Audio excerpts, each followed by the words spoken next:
જય શ્રી રામ.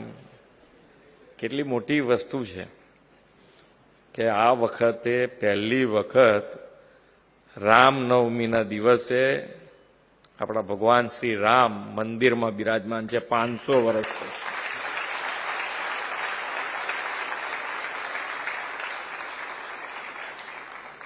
એટલી તો આપણે કોઈએ રાહ નહીં જોવી પડી હોય. એમાં મોદી સાહેબના આવ્યા પછી તો જેને મકાન નથી એ લોકોને આટલી તો રાહ જોવડાઈ નથી. ફટાફટ મકાનો મળે છે, ઘરનું ઘર.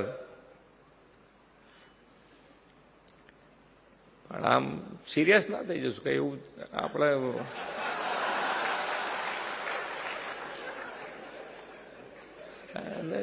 આમાં શું છે કે મેં સાંભળી લીધું છે કે આગળ બધું ઘણું બધું તમને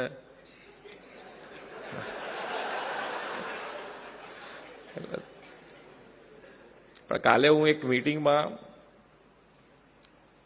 ચાણક્યપુરી, કદાચ અહીંયા બધા ઘણા બધા અમદાવાદથી હશે, તો ત્યાં બહુ એટલા બધા ભણેલા વર્ગ નહીં હોય,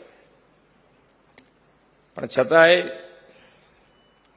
કેટલા વખત પછી આપણે બધાએ જ્યારે લોકસભાનું ઇલેક્શન આવે તો આપણે બધાને તો થોડીક એમાં વિષયમાં રસ હોય કે ભાઈ આપણા અર્થતંત્રની આપણે ચર્ચા કરતા હોઈએ. તો આપણા બધાના મોંમાંથી નીકળી ગયું હશે કે આપણા અર્થતંત્રનું કંઈ થાય એવું છે નહીં, હવે આપણા દેશનું શું થશે. ને ઘણી વખત તો મોંમાંથી નીકળી ગયું હશે કે આપણા દેશનું કંઈ થાય એવું નથી.